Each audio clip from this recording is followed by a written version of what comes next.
I'm off to a great start. So, I guess we're introducing ourselves.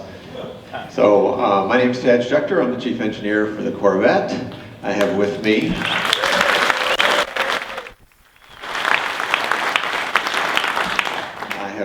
Kirk Bennion, who's our studio manager for the Corvette,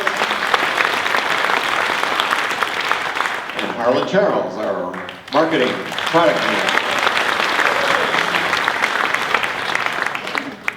So some of you probably have noticed that we introduced a new car recently. And we're finally, my God, we've been working our butts off on all the C7 models. You know, now we're really happy to be bringing you out an 8th generation car. We've been working on it for a long, long time, and it's just such a relief and such a joy for us, honestly, to be able to share it with everybody finally, and to hear the feedback from you has just been awesome. We've been working on some, it's Harlan and I. In fact, we have a slide we'll show, you know, from almost 15 years ago. We've been working on this pretty passionately, so finally, we're able to share it with you. So typically when we do museum presentations, and this weekend's no different than the Bash, we'll be here each day. So today, tomorrow, and Saturday, we'll be doing a presentation. Usually on the second day, I ask my audience how many people were here yesterday, and everybody raises their hand, which puts a lot of pressure on us to come up with new material. And so what we decided to do is take the material we had and split it up a little bit. So you'll see some of the stuff every day if you're one of those people who want to do that. But we'll probably put a little twist or maybe do a little more deeper dive on some stuff that maybe you haven't heard as much about. And so when we introduced this car, we said there's a lot more to talk about than what we just showed at the reveal. And we're going to be piecemealing that information out. And I have to say, some of that is because we have to. We don't have it done yet. People see the car, they assume it's all done. We're showing cars out here. Most of the cars out here still have experimental VINs on them, so they'll never be sold. They'll probably be crushed. And so the real cars are just starting to come off line now. Those first cars that will eventually be sold to customers are used internally as our captured test fleet cars, so we'll have a few months evaluating those, putting the final finishing touches on these cars before we start building them for real customers. We want to make sure that we do this car as perfectly as we can right out of the box. I've heard from a lot of people that are so excited about this. We really want the car to be absolutely perfect and people not to have any problems. We also expect that we'll get new customers. I've heard lots of stories about people who are new to GM, to Chevrolet, to Corvette, thinking they want to buy one, and we want their first experience to be great. So we're going to spend some time in our captured test fleet cars, which when you see us, you'd think we'd be jaded on the inside. No. When we get our cars, we're just like you guys. We're giddy. We're like kids in a candy store. Can't wait to get those first cars. You can imagine having worked on it all this time and finally getting to drive the product you've been working on. It's been a real joy. So we have a few different things. So what I'd like to do is start with some of the video work that you may or may not have seen. I think one of them you probably have not seen. The very first video is the design video, which actually was created a few years ago before cars even existed, before cars were even on the road. So we had to do it entirely digitally, but we knew what the car looked like, so we had gotten to what we call styling free. So all of our technical requirements were baked into a design that would actually work, and all the requirements around that. And so we created, actually designed, Kirk's organization created a video for people who maybe couldn't understand the details.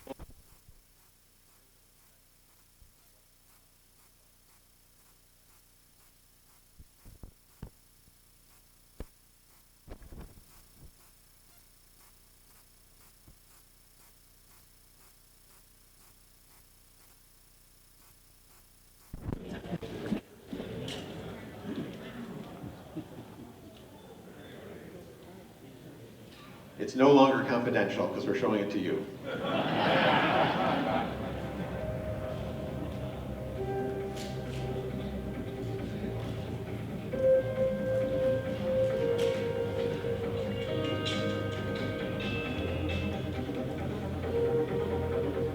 all Corvettes are high-performance cars. The difference is only in the grille.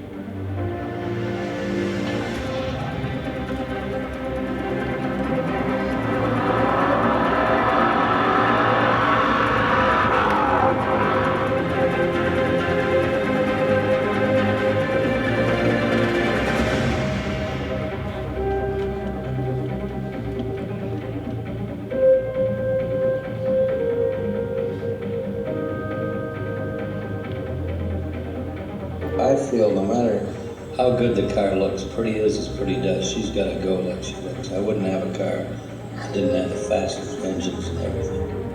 I've got engines in here now I shouldn't talk to you about because you're not supposed to be doing this.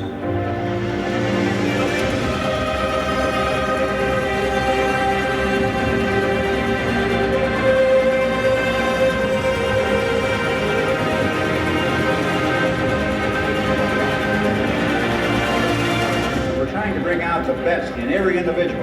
So to bring out the best in people, you have to have them involved. Well, people like to be involved in things that are exciting. And of course, the whole idea of racing is exciting in itself. To be out here and enjoy the thrill of racing the quarter. We're so close to bringing this dream of an all-new mid-engine Corvette to reality.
So you can imagine how powerful that video was a few years back before the car was even out. And it really highlights how we stand on the shoulders of the people who went before us all the way back to Zora's time.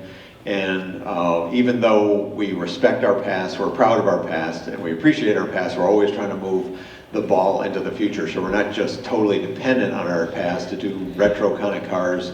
We're really trying to advance the state of the art in sports cars in every way, and that's why we had to make this fundamental change. The next video shows a few of us on the team. They just sat us down in a studio and just asked us to talk in front of the camera. They fired a bunch of questions. And those videos turned into what is now published online in the Corvette Academy. So some of you have probably seen some of those videos, and we'll show a couple of them. They're fun to go on. We talk about different aspects of the car, but it's one of the first times that we've used the actual people on the program team, the people actually doing the car, also doing a lot of these marketing materials that go out and talk directly to customers. So let's do the next one.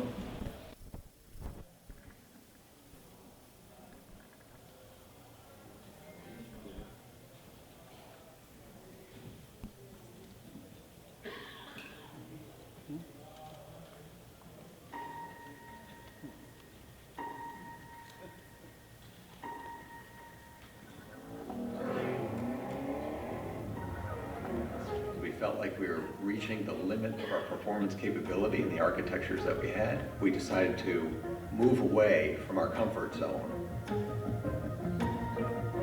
We left no stone unturned. We were constantly asking ourselves, could we make something newer, better, more unique, and maintain Corvette?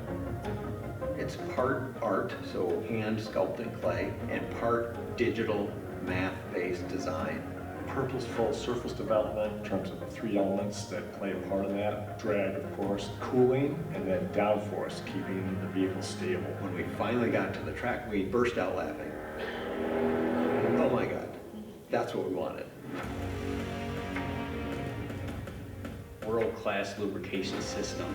More tactile feedback, so more direct steering. The rear weight bias for better acceleration, performance, and track times. A dual clutch transmission, which quicker than a human being could shift a manual transmission.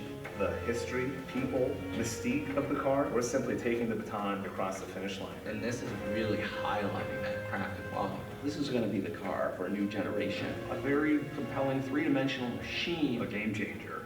People will look at it and they just will not believe what they're seeing.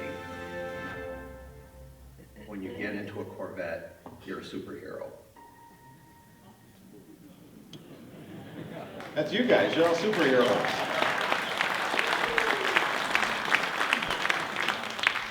Harlan, we were just talking, it's weird for us to come and do a presentation, show a video of us talking to you. We're actually right here.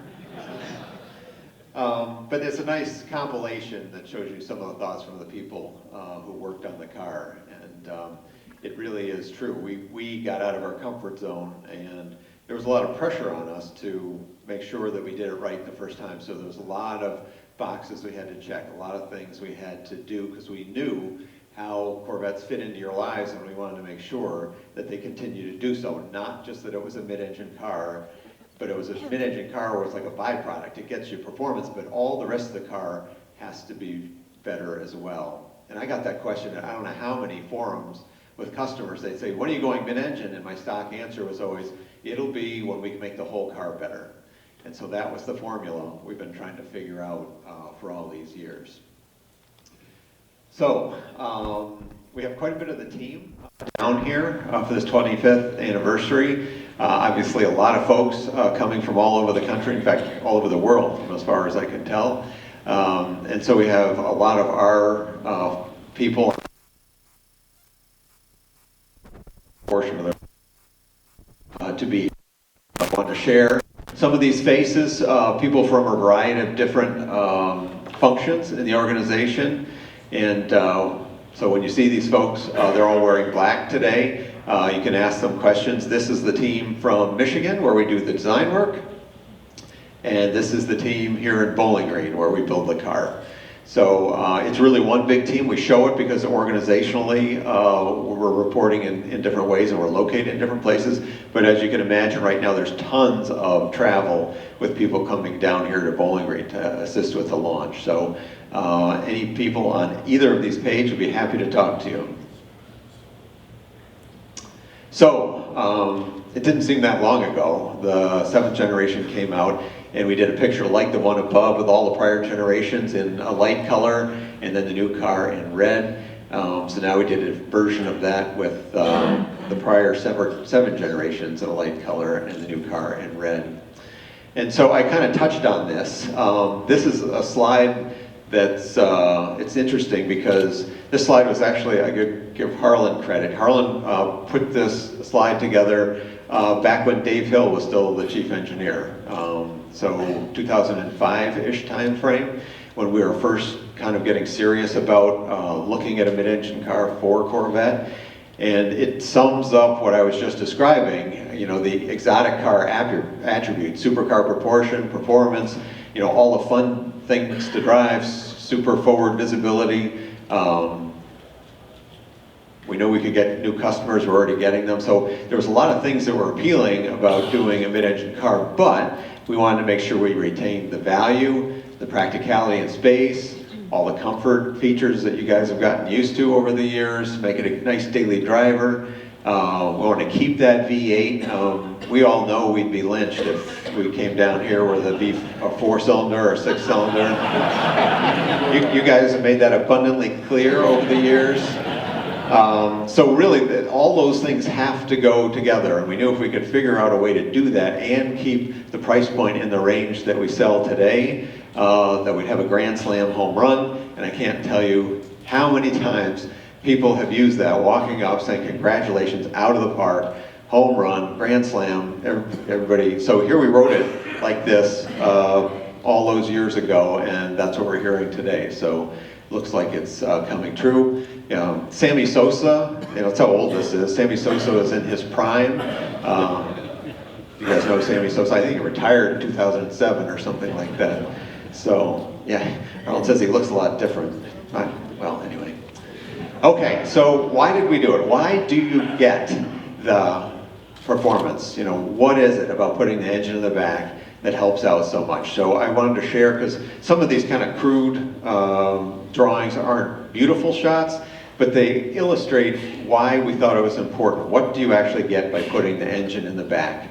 So the biggest thing you do, the engine goes in the back, the occupant goes forward, the whole windshield moves forward about 16.5 inches, and we really focused on making sure that we didn't just put the engine in the back, but we took advantage of that to try to push everything down in front. That's very challenging, especially for an open car, so all we sell is convertibles. So when you have a need to have very strong structure, a structural center backbone, as we've done since the 5th generation. You have to put an HVAC module on top of that. It's really hard to keep the IP low. Everybody wants big wheels and tires. Corvettes have great ride quality, and we get that by getting a lot of suspension travel. So doing all of that and still keeping everything, the hood and the fenders, very low was a big challenge. Having that big windshield, you know, that gives you the panoramic view, also gives you the rake that design likes, stretching out over the front axle, makes it a challenge for wiper packaging, all these things you might not think about, but those are all equations we had to solve. So if you look at where your feet are compared to the front wheel, 787 millimeters on today's car versus 375, so about half the distance. So you're sitting very, very close to the front tire, and in fact you can see from the bottom picture where the dead pedal is almost right on what we call the tire flop. So that's the envelope that the front wheels make as they move through their suspension as they turn. So that is a very, very tight condition right there. If you look at where the center of gravity is, and we've got it indicated by a triangle here, I don't know if this laser works, it's very dim. So on today's car, you sit rearward quite a bit of the center of gravity of the car. When we move the engine to the back, you're sitting almost on top of the center of gravity, but actually slightly forward of it. So your center of gravity is slightly forward, but almost right on top of the center of gravity. And that means when you turn the wheel, you get an immediacy of the front end reaction, and you ride that front axle. The whole car rotates around you, and it gives you a very different and very enjoyable, very responsive feeling driving experience, even if you're not driving at 10/10ths, even if you're just cruising around, you really notice that. And you can see the downward vision I talked about, so that's how close you can see the road in front of your toes. Today's car is not bad. In fact, when we introduced it, we had designers around the world saying, how in the heck did you put a V8 in front and still manage to get the hood as low as you do? And that's a tribute to the small block V8. So we were able to do quite well for a front engine car, but nowhere near as well as we're doing right now. Some media have likened the difference in the driving experience to the current car is kind of a cab rearward, just a bit of an exaggeration. The current car, so they likened it to a locomotive versus the forward-facing, placement of the cockpit in a jet fighter. So it's not quite that different, but. So another way this helps us, and Kirk's going to talk a little bit more about Aero and how it plays into the way the car looks. But we didn't appreciate this when we first started working on the car, but getting front downforce on a street car is really hard. You see these extreme splitters we have to put on our up-level cars to get to front downforce. They run into curbs, they're very expensive, they have to be very stiff and tied into the bodywork very well. So it's very challenging on a street car, which is way above the ground. On a race car with stiff springs, you can have it right down on the ground. It's a lot easier to get front downforce, but on a street car, it's very tough.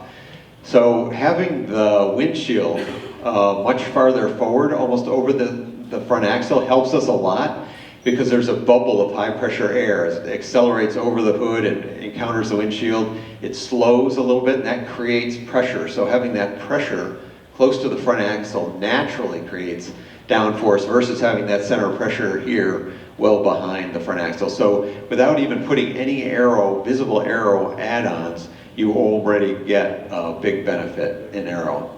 Now, one of the concerns we had, and a lot of customers expressed, well, what about room? I know that when you put the engine behind, you're going to have to compress that occupant space. And we said, no, we're not. In fact, we'd like a little bit more space than what we have today. And so we very early on spaded out. We said the seat travel has to be an inch longer than today, and all of that travel has to be rearward.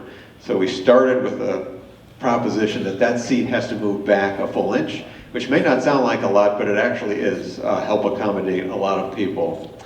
And then the recline angle, today's car will recline 9 degrees, and we actually doubled it, almost doubled it to 17 degrees.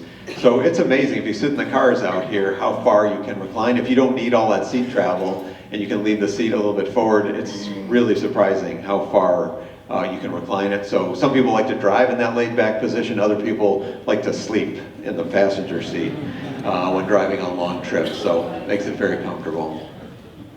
So we say beer in the front, pizza in the back, because we got 2 trunks. The front is relatively cool, and that's a function of having our heat exchangers tucked into the very outboard front corners. There's none on front center line, and so the warm air is all downstream and outboard of that frunk. And there's quite a bit of room in here, so 5 cases of beer plus ice, so or 2 good-sized duffel bags in the front, and then in the rear, one of the big challenges we had, and it was 2 things together really. We see how you enjoy today's car and the good amount of luggage room you have if you want to take a long-distance trip, bring all your stuff with you. We wanted to keep as much of that as possible, but we were also forced to figure out how do we get the removable roof into the car. Other people have done cars where you can take the roof off, but you have to leave it by the side of the road, or you have to leave it in your garage. If you want to take it off, there's no place to carry it. So that was not an option. So we had to figure out this equation, this proportion. How do you get a reasonable size roof, make the whole upper look good, the greenhouse of the car look good, have that roof come off, and then also fit right back in the car was a big challenge. So if you look at the trunk of the car, when you look at it initially, it doesn't look too deep fore aft, but it's quite deep vertically. And it tucks down underneath. You can put a lot of stuff in these cars. In fact, if you use soft luggage, you can put just as much in this car as you can in a C7. So quite a lot of space. We say you can put 2 golf bags in. That's kind of medium-sized golf bags. We also have, we put a pro bag, a real pro bag. You can get one of those in there. Even a bag that looks like it came from Caddyshack will fit in there. So there's some pictures of it, bags actually, and this isn't, we do have pictures actually of bigger bags in there, but it's surprising how much you can get in the back of this car. There's the roof stowed, and it latches in there a little, very nice. You can put a little bit of stuff below it, but then you have the whole frunk. So in today's car, the roof stows horizontally. You have to pick up the roof and put your other luggage underneath. Now we have a frunk which acts just like a regular trunk that you can use to supplement this. Is this for you? Okay, this is the video showing the cargo.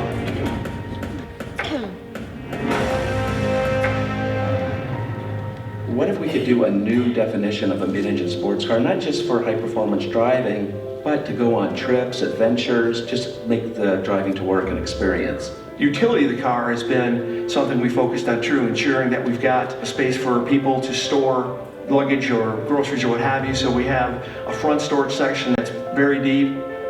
We've got a trunk in the rear that not only accommodates 2 bags of golf clubs, but also stows the removable roof panel. So for 2 people, they can really have plenty of room that they can go on road trips, a car they can take vacations, and that's really what Corvette is about. They've got the high performance aspect, or it can be a great GT car where you can get in it and go on trips and not have to worry about not having enough luggage and cargo to get where you're going.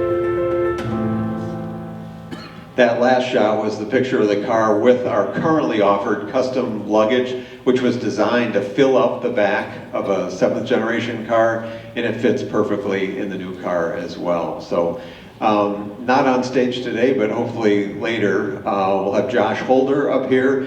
He is down here. He's actually working both this event and working over at the plant. He's our program engineering manager. He's like an assistant chief engineer working on helping the launch.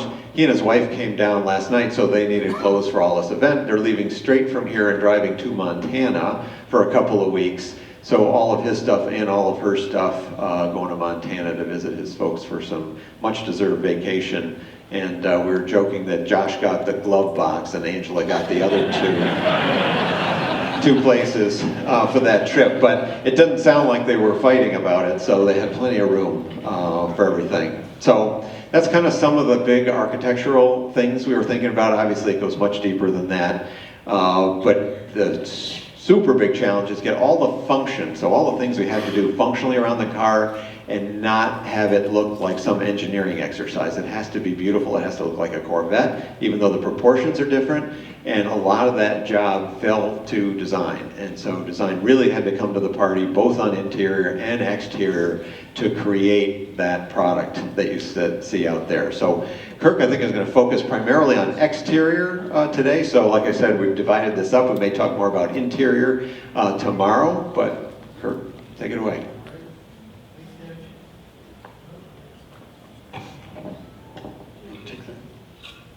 All right, thank you, everyone. How many were at our 11313 event for C7? A fair amount.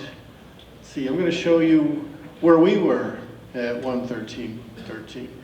On the right, far right, you'll see that's our pre-production prototype that we debuted in that January time frame. And what you'll see in the rest of the properties, of course this is in the spring of the year, but this is how far we've already gotten on the midship. You're seeing a seating buck on the left, and then that's a clay proportional model. So we started the architectural development. So in going to that event at 113, we were putting pencils down from our work on the midship at that time. So that tells you how early we were going. So we do start with a lot of what we call thumbnail sketches, idea sketches, and that.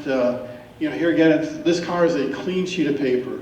There's nothing we have to hold. There's no architectural disablers. Everything's pretty positive as far as what we have to leverage. Early sketches, a little bit further along, when we're doing stuff like this, we're looking to kick off scale models. This is just an early batch of 6 models. I would tell you we probably had close to a dozen of these at least. And these scale models, they come together pretty quick.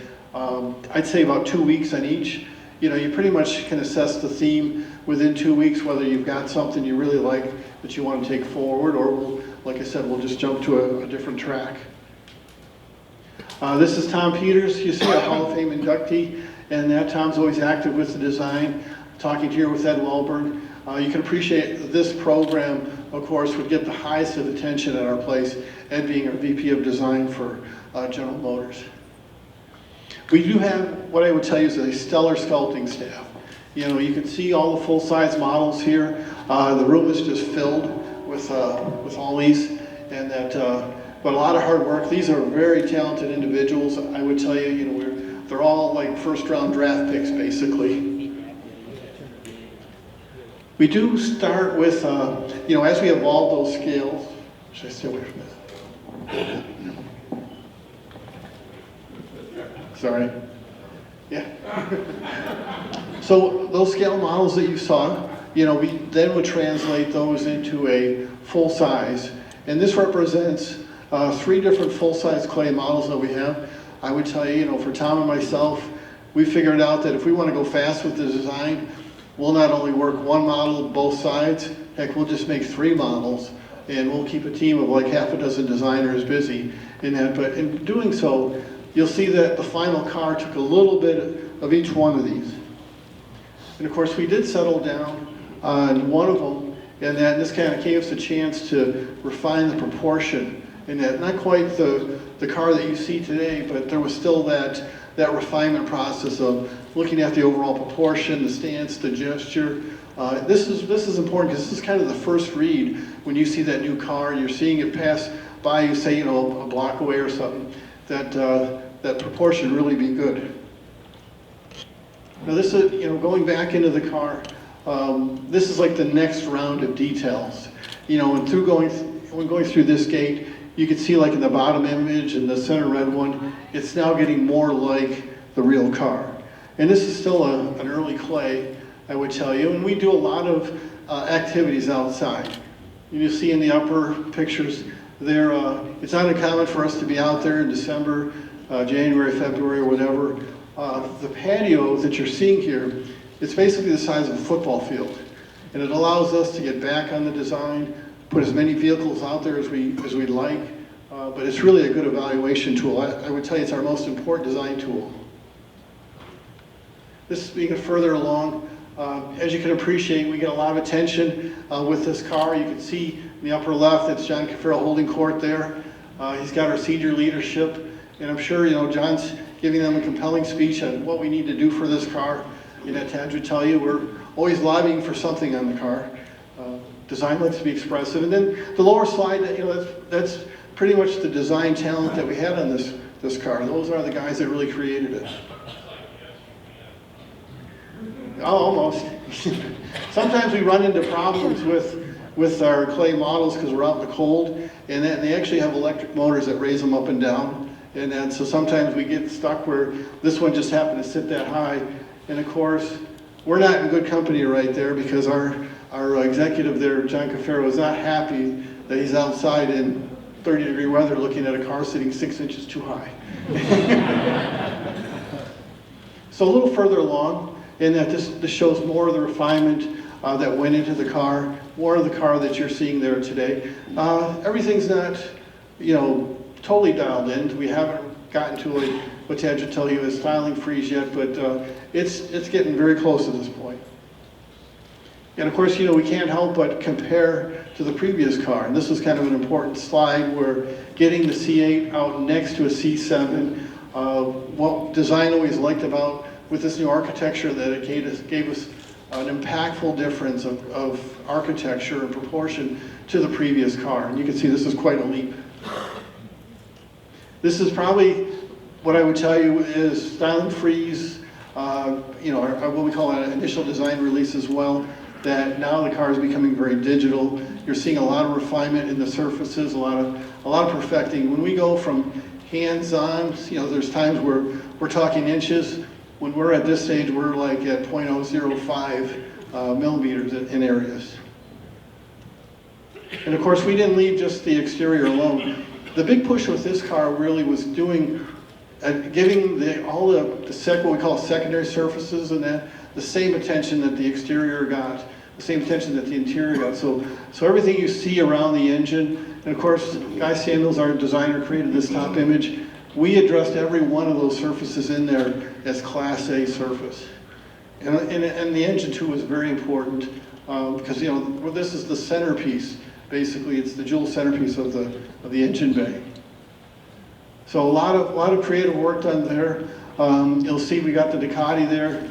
We'll look for different influences at times for materials, details, mechanical fasteners, things like that. This engine was that important to us that we wanted to make sure aesthetically it was up to the level of the rest of the car. And then our aerodynamic tools. What you see in the upper left, that's basically a scale model, clay scale model. That's typically how we would start out in this time frame. We learn a lot from those early scales in creating the overall proportion, helps us dial in low CD, get a feeling for downforce in that. So that's a good early tool. The second slide on the right, you'll see is CFD testing. This is where we can identify, or I should say within the program, we can pull on different strands and say, okay, what's the area around the front corner doing for airflow testing? So that's real important. The lower left, that's a pressure map that we like to look at here again, what the Aero is doing. To Tadge's earlier point, you can see the windshield is now getting that, it's got that forward placement. We've moved that downforce area further forward on the car, and then also the center of the rear deck lid, and that you can see how much downforce it's getting there. And for us in clay, the final test. Okay, we have that on display, right? Derek got that in? All right, cool. And then for the final slide, the rolling road test. Rolling road's real important because that's where we're able to really dial in the downforce and We're doing things under the underside of the car as well as the top of the car. So that test in itself is very influential too. What we've done here is, with our CFD studies, is we've broken them down into where you see on the upper left. It shows you where the brake inlet cooling air is coming from, how it goes in and out through the wheel opening. The upper right shows you how the air flows around the rear spoiler. The rear spoiler is kind of a hybrid. It's a spoiler in the middle, but it's a wing on the outer edge. And you can see the air passing underneath it on the outer corners. That really helps for lift efficiency, I should tell you. You still get the downforce, but you don't get the drag penalty with a spoiler like this. And then on the front cooler, it shows you where the front corners of this car not only have a heat exchanger, but also have a condenser there. And I would tell you it took us a lot of time to figure out how to get the air to wrap around that corner, come off the center, still go out through the wheel opening. Probably no less than 30, 35 changes in that corner alone, just to figure out how to get that air to pattern the way we wanted it around the body side. And then the last slide, it shows you how the air is being taken in from the side inlet. You can see through these CFD lines, it happens to flow and drop right into the bottom of that side inlet. Obviously that's no accident, and then we spent a lot of time dialing that in, fore and aft, up and down, to catch the air just like that. And then you'll see the strands off the back, shows the air coming out of the back of the car. And of course, when it's all said and done, this is where we start now. This is our final release. This is the theme of the car, and this is what we embrace going forward. And we like to get into some nice photography. Shows a little bit of how the car fits in different environments and that. So this is a nice slide that shows. We talk about having our car digitally perfected. We start, like I said, we start in clay. We're in inches, we're working in millimeters, then we get to this final digital release. This is a way of us evaluating that digital release. We have 3 power walls in our VR room, and then we're able to put 3 full-size cars. And the advantage of a tool like this is that as we're rotating it, we can change the exterior colors, we can touch on different areas, but it allows us to kind of go through the whole color palette with options, with changes. It gives our management a really good understanding of what it is that we're buying into. And of course, it's no small team to create a car like this. This is basically design center with senior leadership. The car in front, you see right there, much like I said, for C7, we had that pre-production prototype that we showed at the reveal. This was also the pre-production prototype for C8. That car right now is probably 2 to 3 years old. It's a full production intent model, shows complete interior, shows complete drivetrain components, lamp components. And here again, that's a precursor. The nice thing about a model like this is that when you show it to the rest of the organization, it really builds confidence from senior leadership into the product we're doing.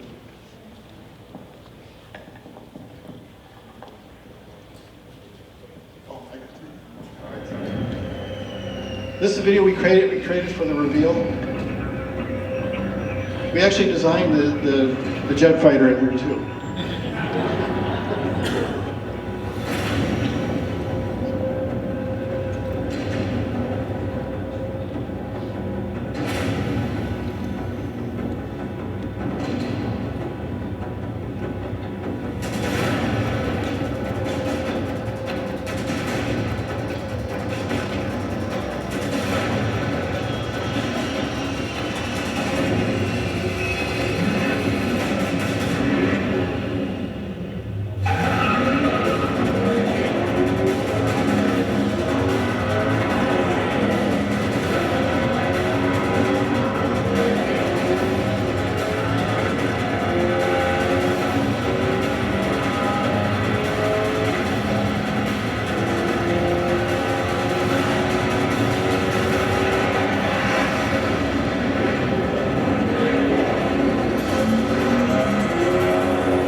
Sound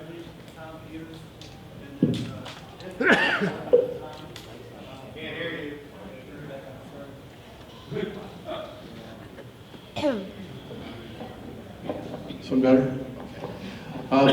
Want to say congratulations to Tom Peters. Tom Peters has been in charge of the Performance Studio since 2000.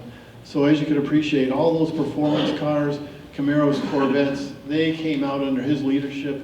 And I'm glad to tell you that I was able to work with him that entire time. I was his design manager for the complete run of all those vehicles. So I'd like to think we rocked and rolled a lot of cars out there for sure.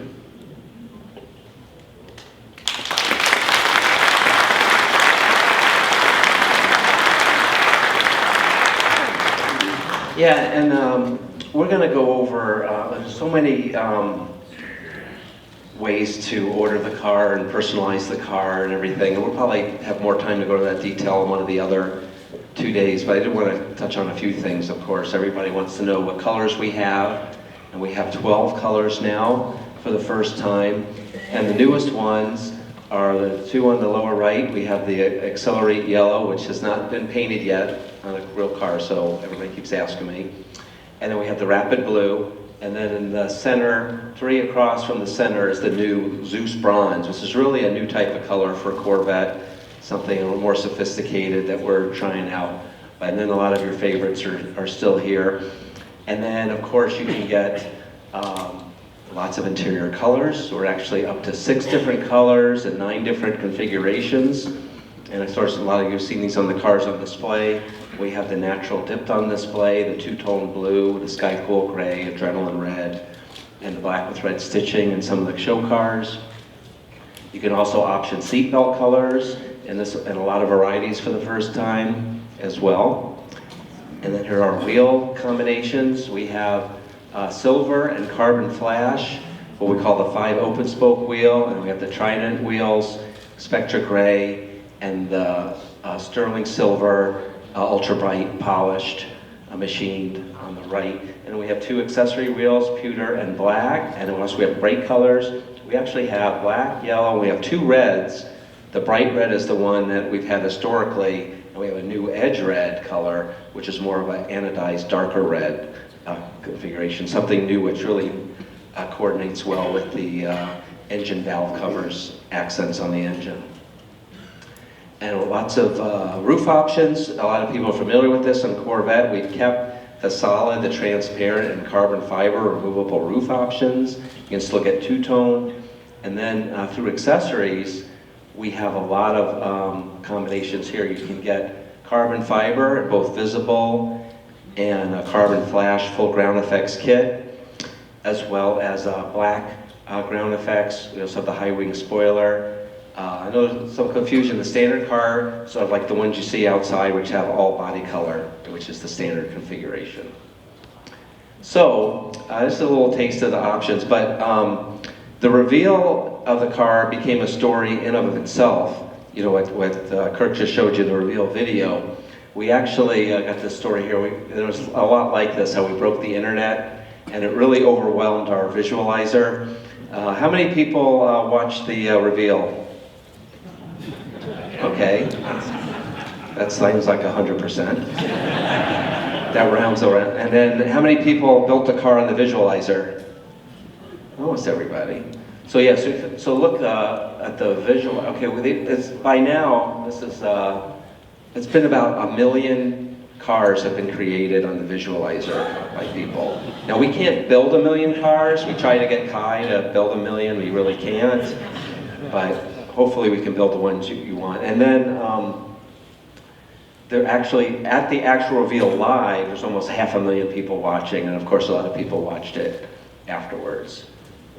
And then another part of it is, you know, we all have that moment, the first time we saw a Corvette, or the time we saw a Corvette, you all have it, everybody tells me about it, when he said, someday I'm going to get one. Some of you said, well, I was a school kid, and 63 Stingray came out, or something like when the 4th gen came out in the 84, or C5 or whatever. So everybody's having that moment.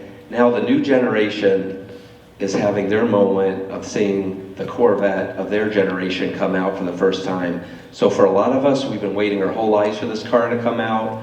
For a lot of others, this is going to be the first Corvette that they remember.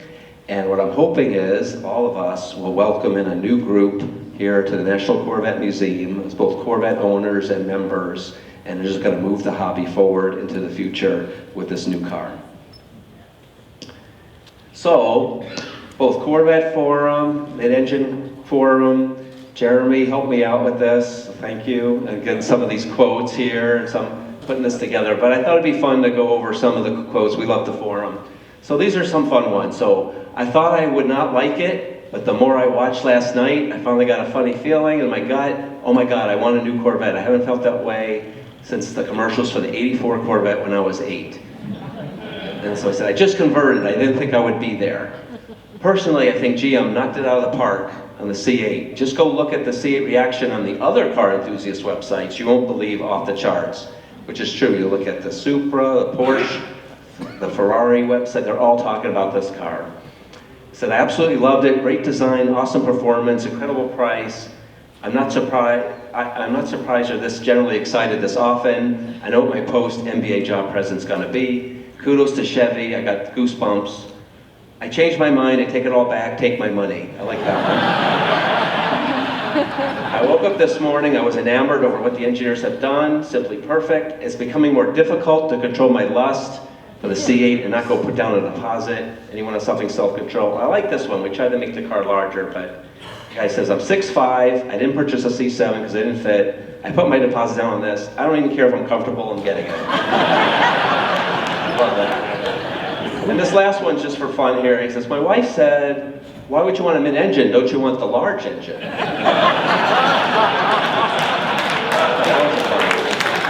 But then somebody else said, you know, never make fun of your wife's choices because she chose you.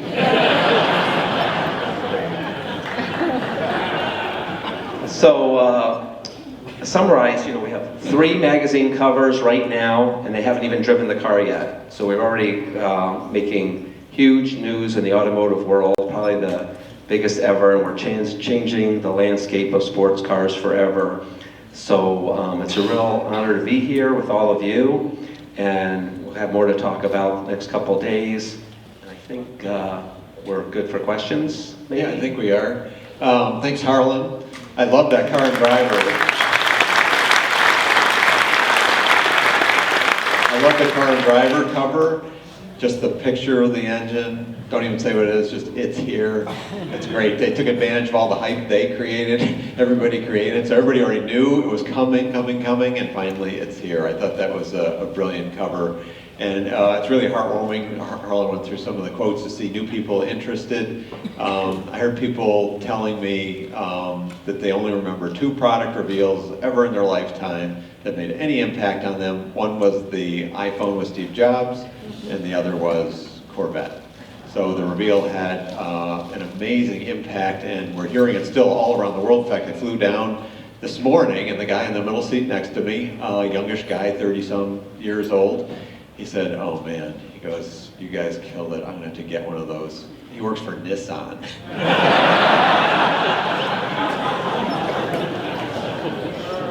So, thank you very much. Okay, all right, we have time for some questions and answers before we get out of here, so we'll start.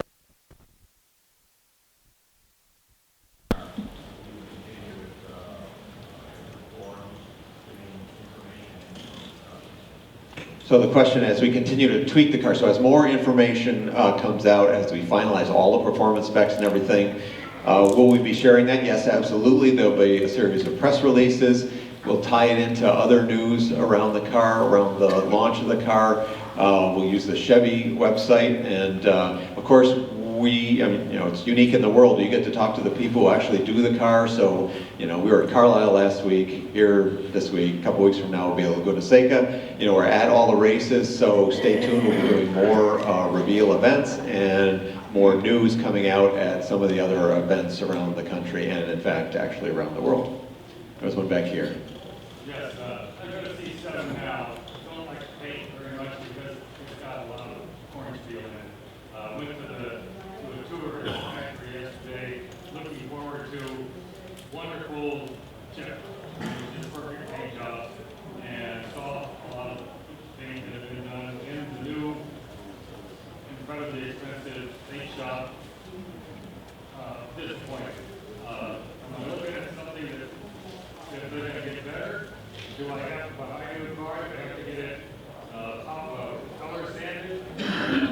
So the question is about paint quality.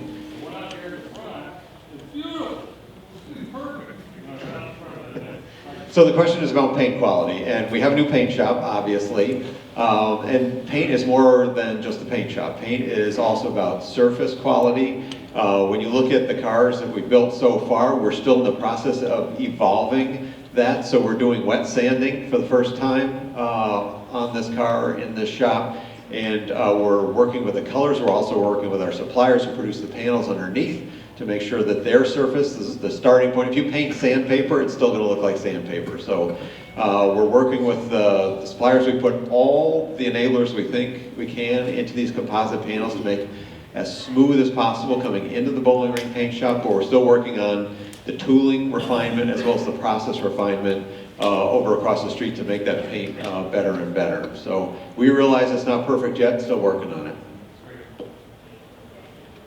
Go way in the back. As long as you said you have been working on the C8, can you tell us what you've been doing the last 5 years for the next one going forward? It's already over. This is it, we're done. I mean, we put everything on the field, we left it all there. We got nothing, we're spent. So you guys know us, we're not going to answer any questions about future products. So yes, over here.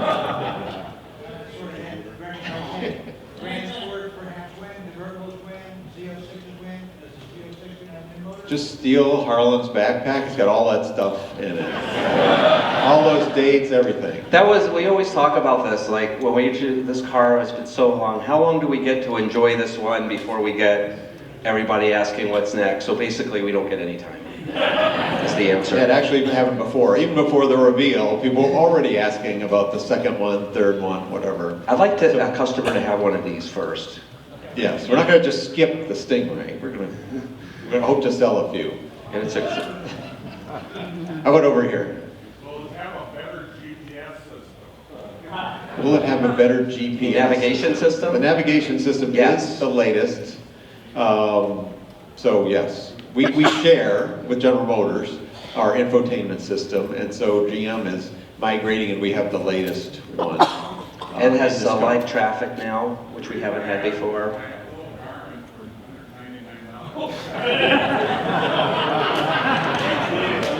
Does anybody have a question with a positive premise? Against the wall. Okay, question is, when I've met 100 people here today who have been promised the car this year. All of them are going to be disappointed. So yes, we've said we're going to start production at the end of the year. That means a trickle of cars. We get 2 shifts trained in Bowling Green, and we start what we call our acceleration curve. So building slowly, we have to train everybody. We want to make sure every car is perfect, so we build slowly. So yes, we're going to start production towards the end of the year, but that'll be a very few cars, and we don't know how many of those will actually get to dealerships.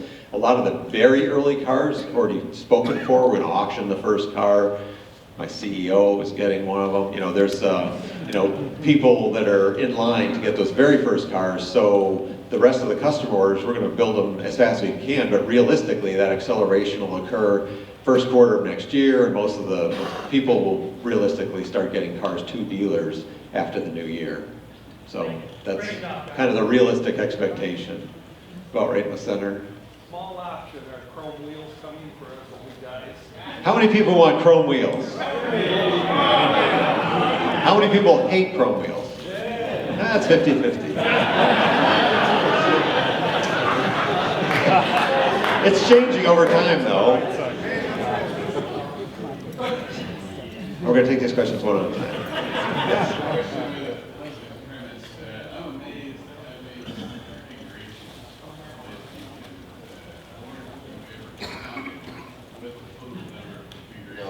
We don't want anybody to know. 386 million.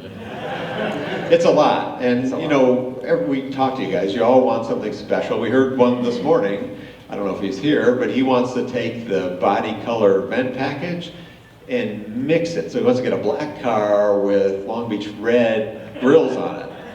That was a new one. That was a new one. So Okay, we could make it more build combinations. There's also the question of taste, you know, but we want to make sure that we're making it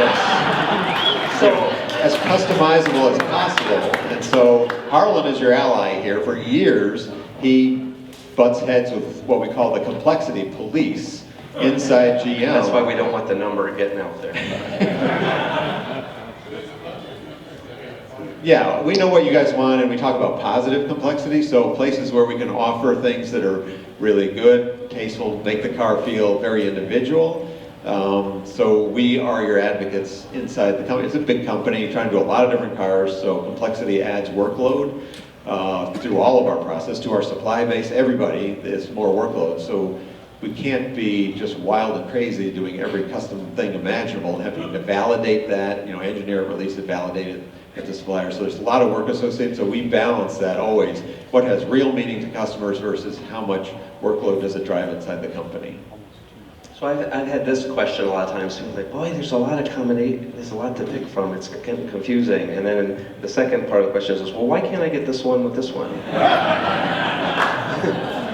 So there you go.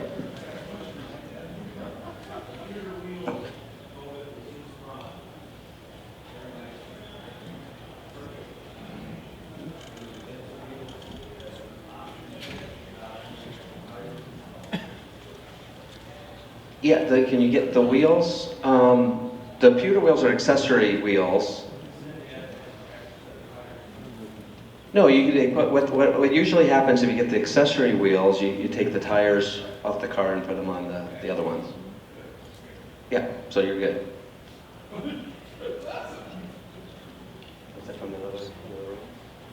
So, okay, we told you at the beginning this isn't the only room we're live streaming to other rooms, so we're using technology. It's called a cell phone. We're getting text questions in, so we wanted to handle one from the other room. The question is a DCT better than an automatic? So every kind of transmission has its own advantages and disadvantages. We sell mostly automatic transmissions, so torque converter automatics today. Even models like the Z06 and ZR1, where we historically said manual only, as soon as we offer an automatic, it becomes by a vast amount the majority choice for most people. So a DCT, we think, is the best of both worlds. So you can get a smooth, creamy drive operation if you have a really good DCT and it's programmed and calibrated really well. You can have it operate like the best automatic transmissions that have ever been put in production. On the other hand, you can have it a rifle shot, super reactive, manual, direct drive, direct connection between your foot and the torque at the wheels. You get that same sensation. You don't have a fluid clutch between you and the wheels. And then the speed of the shift we talk about, and most people talk about speed of the shift in the DCT, but that's not as important as being able to maintain torque to the wheels while you're shifting. So the speed of the shift isn't actually even that important, because the question is how much of the engine core can you drive to the wheels while the engine is changing, or the transmission is changing ratios. And also being able to calibrate the shift feel. So in tour mode, you can have it very plush and invisible shifts. Sport, you crack them off nice, very fast. And then you're in a launch control mode, straight line, you use the engine inertia to pound, almost chirp the tires to give you more forward speed, velocity by using the inertia of the engine itself. So there's a lot of things you can do with a dual clutch that you can't do with either a manual or an automatic. And this one, trust me, when me and you guys get in the car, you'll see a big bore, naturally aspirated V8, super fast, super slick, DCT, gives you a new driving experience that nobody else in the world will offer. Okay. If you built the car after January 1st, 2020, can it be called a 2021? Could, but why would you want to? We're not going to build like 17 2020s and then immediately switch to 21. So he wants you to wait. He wants us to wait. How many people want us to wait? The guy in the red, he's the one to delay delivery of all your cars. That's the first time I ever heard anybody ask us to delay something. Yes, right here.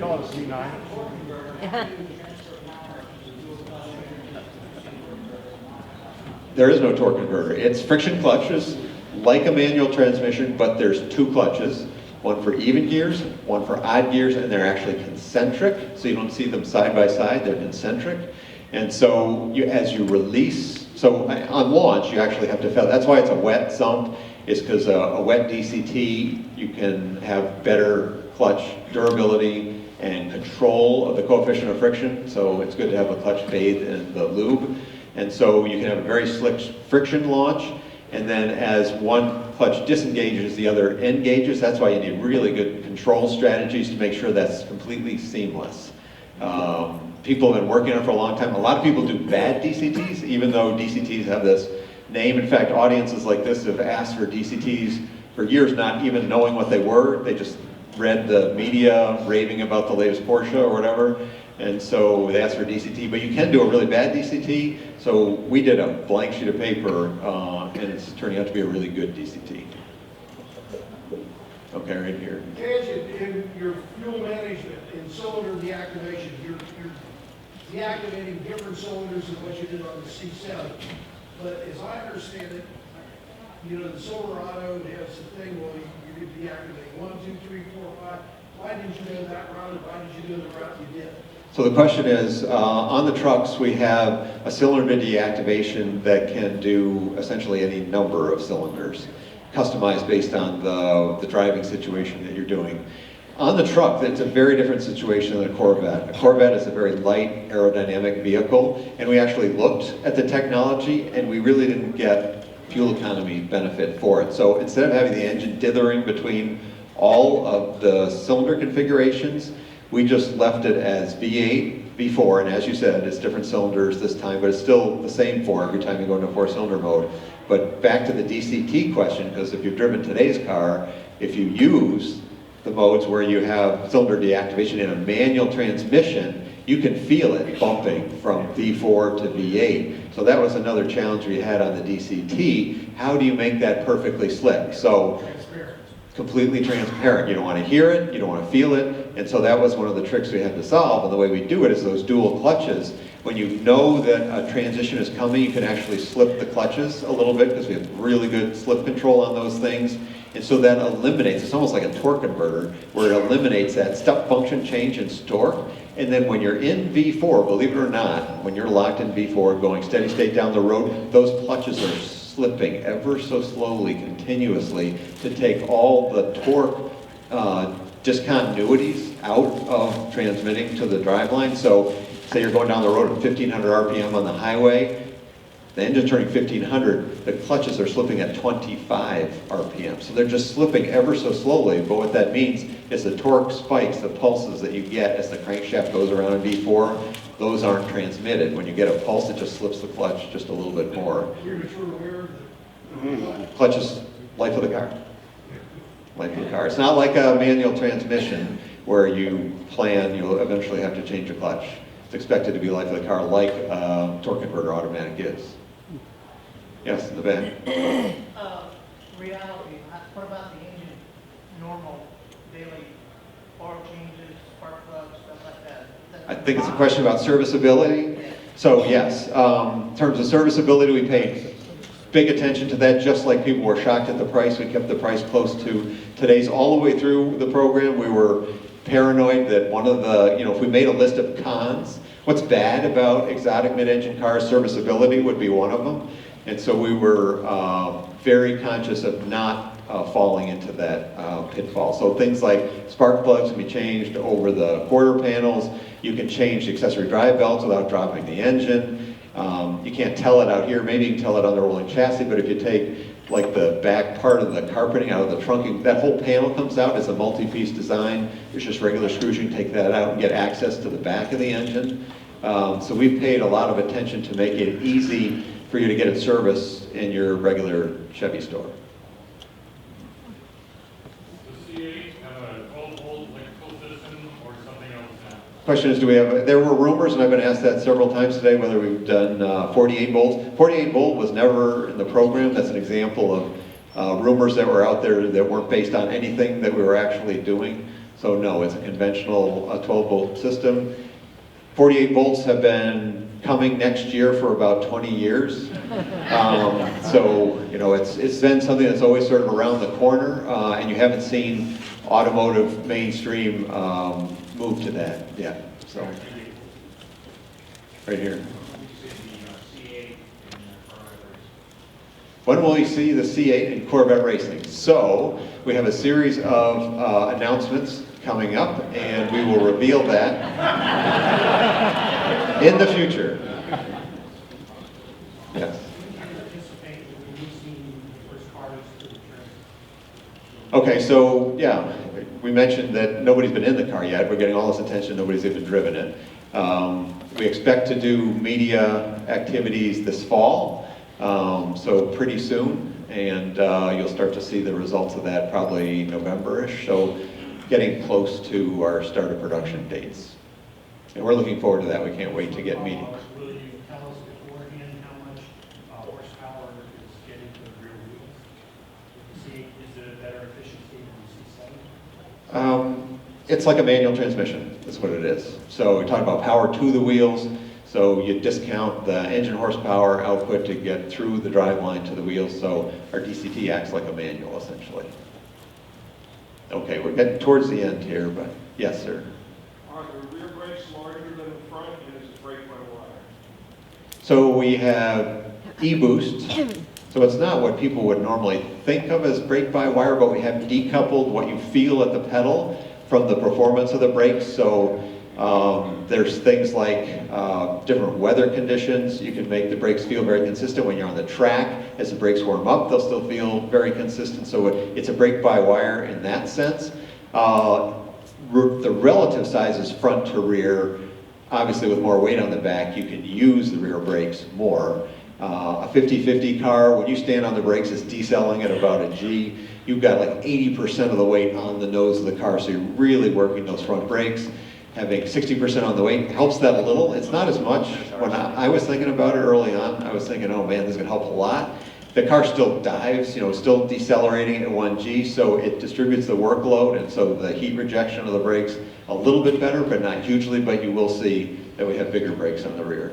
Yeah, and a lot of people, I just want to add to that, what you said, because I get a lot of questions like, oh, the brakes don't look as big as I'm used to, and that's part of the mid-engine design where you don't have the huge brakes in the front and smaller ones in the rear anymore. They're more balanced. I should make a comment. Somebody's trying to shut me up. So I have also had that question, why don't you have cross-roll rotors? Why don't you have slots? Why don't you show Z51? Why can't we decorate our rotors because I always thought it looked really cool too. But there's a new law started in California and picked up by a bunch of states that requires us to eliminate copper from brake pads. And I would think copper's, you know, it's in the wires, it's in your house, it's copper's everywhere. Why do they care? Well, brake dust as it comes off containing copper runs into sewer drains and runs out in the ocean. So we're an easy industry to regulate, so they said stamp that out. It's the same. So we're worried about copper getting into fishes, and so that law has been passed. And so it doesn't really hurt most cars, but performance cars, it really hurts.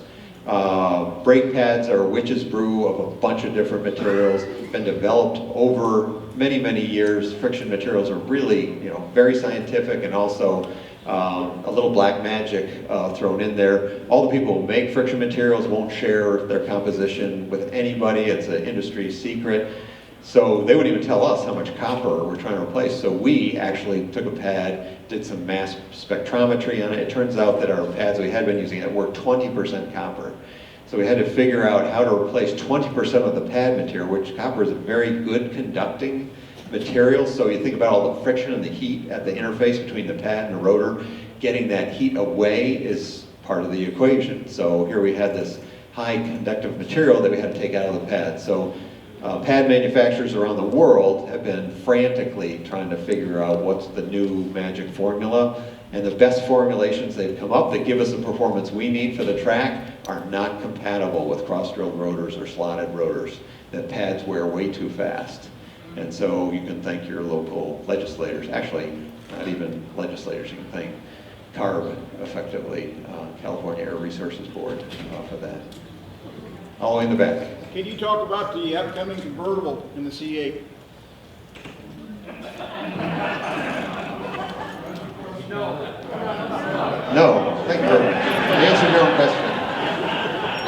So a lot of people have asked questions about convertible. You won't have to wait too long, so hang tight. Right here. The question is, when are we going to start training the dealers? We already are. In fact, I gave a version of this presentation just last Friday, 2 weeks ago, I can't remember. Do this presentation every damn day. So to the service community, to the people going out to the dealers, text. So we've got kind of the local technical experts going out to the dealers. The dealers are super geeked about this car, as you can imagine. They have to be Corvette certified, so they know where they have to buy special tools, what training they need. And so throughout this fall, before we start shipping cars to customers, that training will occur. Yes, go ahead.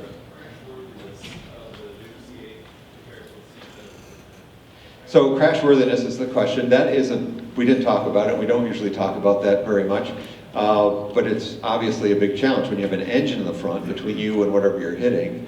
That's an advantage in some ways and a disadvantage in some ways. So the advantage is this is big, massive part of the car that when you crash into something, it eventually hits the wall and stops. Putting it behind you, you don't want it to keep traveling until it hits the wall. So the rest of the car has to stop, not only the car, the passenger cell, the whole driveline. And so that's a technical challenge for engineering. The advantage is, though, that it's nothing but air up there. You know, it's a bunch of space. So we can use the body structure actually more effective. You have more crush room. Even though the nose is smaller, you don't have that stopping point where the engine bottoms out, and so you actually can do a nice, smooth ride down. So this car is every bit as crashworthy. In fact, I'd say more crashworthy than prior generations. Some of that is due to GM's continuing evolution. Federal regulations are constantly migrating higher standards, so we don't get a break because we're a Corvette or a two-passenger car. We have to meet all regulations, plus General Motors' normal margin of safety, so we do beyond what the regulations send. And then we also have our internal due care, so additional load cases, test cases that we've done for years and years and years. We do those on Corvette as well. So we've been very fortunate through the entire development of this program not to have any serious accidents, or you'll see Wrecked Exotics, that website where you'll see they're going up in flames all the time. We were very conscious of managing our thermal loads, making sure that in all the crash situations you never get a case where you break something that could cause a fire or anything. And we've been very, very happy with the performance. Yes?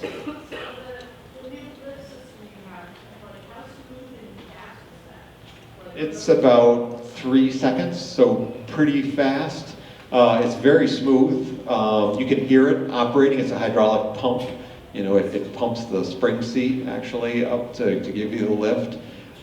It's a really cool feature. We spend a lot of time with it. You know, it's GPS enabled, so whenever you come to an obstacle, you want to pick it up a speed bump or whatever, you hit the button once and a menu pops up and says you want to remember this one. All you do is left click on the right button. It'll remember that, and it'll remember up to 1,000 of them.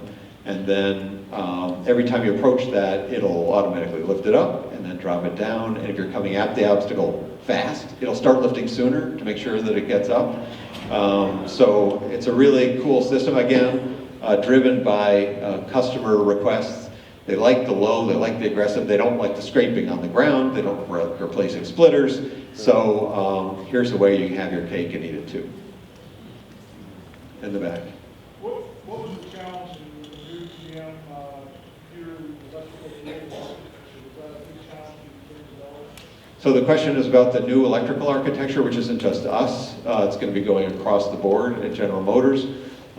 We wanted to be part of it because we don't want to be left behind from a technology standpoint. We want to make sure that all the new features have become available as all vehicles evolve and you spread features out. We want the option of including those, so we wanted to be on board. The system itself is stuff that's really important to us, the speed of communication, the cybersecurity. So that's going to become more and more important. Everybody's becoming more aware of it. Someday, some car is going to get hijacked. by somebody hacking it, and we don't want to be that car. So that'll turn cybersecurity all of a sudden into this big deal. So making all the messages that are internal to the car between different modules encoded makes it really hard to hack, so that's a huge part of it. So that's a challenge to get that right, but once it's right, the cars we're driving now are quite stable. They're working very well. And then we really wanted over-the-air reflash capability.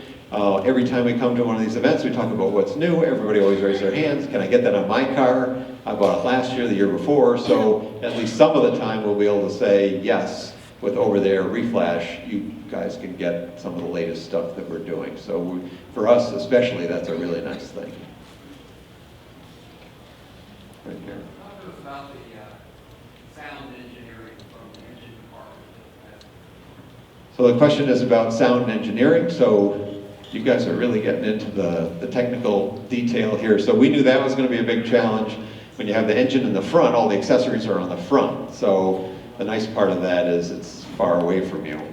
When you put the engine in the back, the accessories are still in the front. So you have the generator, tensioners, you got the accessory belt, you got the compressor, all of which make noise you don't want to listen to. Those are like 12 inches from your ear. And so we knew that we didn't want that noise, and we wanted what you normally enjoy, the music from the induction and the exhaust. So that was a whole science project in and of itself. So to attenuate that high frequency noise, we had to put a lot of acoustical treatment behind you on that bulkhead between you and the engine. The mid glass is almost 9 millimeters thick. It's two panes, like two windshields stuck together.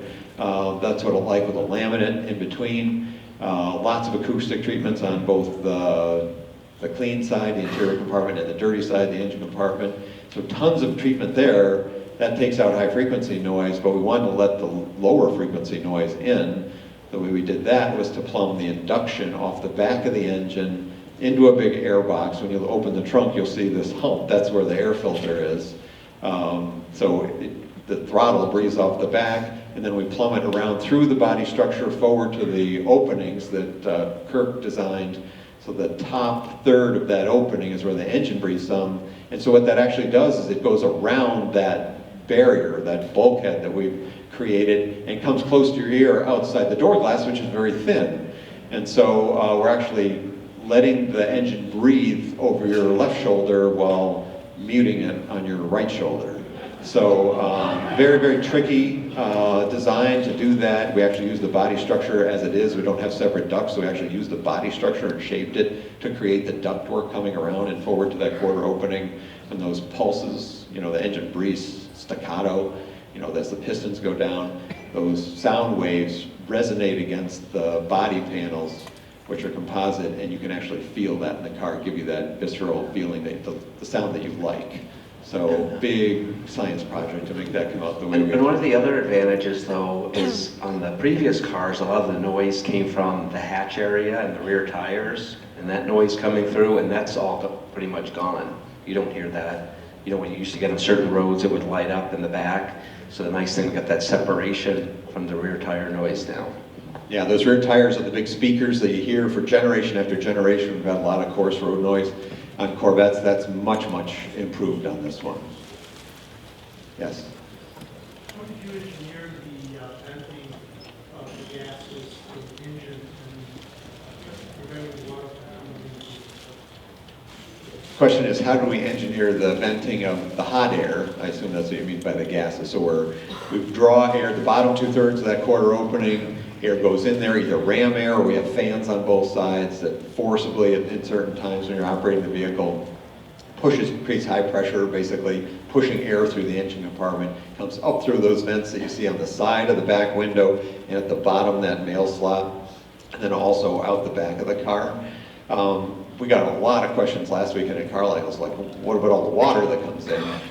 Well, if you put a camera under your hood of your current car and you drive on a wet road, it's a hurricane of water and air under there. Engine compartments are very wet anyway. We have to design them for power washing. You know, some people power wash their engines, so imagine open the hood and just blast away. All the connections, all the plumbing, everything has to be sealed against power washing. So the little drips that come through those vents on the side, that's nothing. So the disadvantage is you have to keep it clean. So you wash the outside of your car, now you have to open it up, and afterwards, this is the right order, don't do the inside first. You gotta do the outside first, then you open the hatch, and then you clean the inside. But it's not gonna hurt anything. The water just runs out down through the bottom of the car. Right here. So you're talking about the accessory high wing. You want to talk about that, Kirk? I've been monopolizing it. Sure. We've got three things that we're doing to the back of the car. You know, the base vehicle's got very smooth deck lid, and you know that's optimized in the wind tunnel, of course, for what we call pitch movement, good balance in that. Then from there you go up to the Z51 package. It gives you, like I said before, it's like a hybrid wing spoiler, has downforce in the middle and a wing, acts like the wing on the corner of the car. And that the Z51 package has a splitter and also has an accessory rocker that you can get for it to match. Accessory package, you've probably seen the numbers, is 400 pounds of downforce, which is pretty good for that size spoiler, and it's pretty efficient in that. When we go to the accessory wing has the same amount of downforce, but because it's a wing, it's more efficient, so it has less drag. And so that's kind of the difference between those two. The disadvantage, of course, is it's high all the way across, so loading luggage and things over the top. So we're always trying to balance those different vehicle attributes. Just a couple more questions here till 2:30. Yes, sir. When we hear it run. When can you hear it run? Just follow us out at quitting time.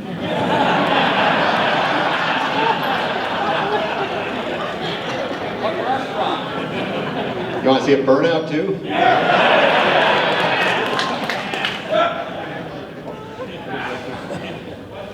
In the back.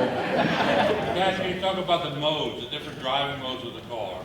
Okay, so you want to talk about driving modes, Harlan? Sure. Sure, I like driving modes. So we have some of the modes that you're familiar with. We have Tour, Sport, Track, Weather that are available, and they're fixed modes. But the new thing that we've done this time is we have the Z mode, which is a button on the steering wheel. So you can program that however you like. So you can, have all the different characteristics you can change. The throttle progression, the steering feel, this generation we have brake feel as well. If you have magnetic ride, suspension feel, exhaust sound. So you can pick all the ones the way you like it, and you can program that into the Z mode. So all you have to do is push the button on the wheel when you get in the car, and it sets it to your ideal configuration every time. Now we're going to set that from the factory. We put in a combination of sport and track modes because we thought when we were on our ride trips, this seemed like this is just a fun, for a fun road, this is kind of the Corvette character that we wanted, but you're welcome to go in there and change it. And we also have an additional one called My Mode, which is still on the mode selector, and that has a little bit less configurations than the Z mode, but that one you can just leave it, and then every time you start the car, it'll be there. So you really have two personalization ones plus the four fixed ones to pick from. So plenty of modes for everybody. I would say because we have more, like we were talking about e-boost, the brakes before, so now we have brake feel as one of the customer controllable things. So because we have more things you can control and more authority as you control them, the modes can be very distinctly different. And I found where I could just leave it in sport all the time. Now I really use the car for, like we'll talk amongst ourselves, oh, this is a tour mode, or tour road. And so you're much better off being a tour, or this is a sport road. The tailorability of the car really shines when you start getting into different driving conditions. Okay, two more. Second to last. Z51 compared with the standard suspension on is Z51 tunable to act like the standard when you don't want to be at the track? So the question is Z51, make it feel more like the standard car, the softer riding, so... Magnetic ride, right? Right, magnetic. Do you want to talk about it? Sure. So we have three chassis. We have the standard, we have Z51, which is passive dampers, and then we have Z51 with magnetic ride. it sounds like you want to have the best of all worlds. We get Z51 with magnetic ride because in tour mode, it's very comfortable, and then you can put it in sport and track and get very firm.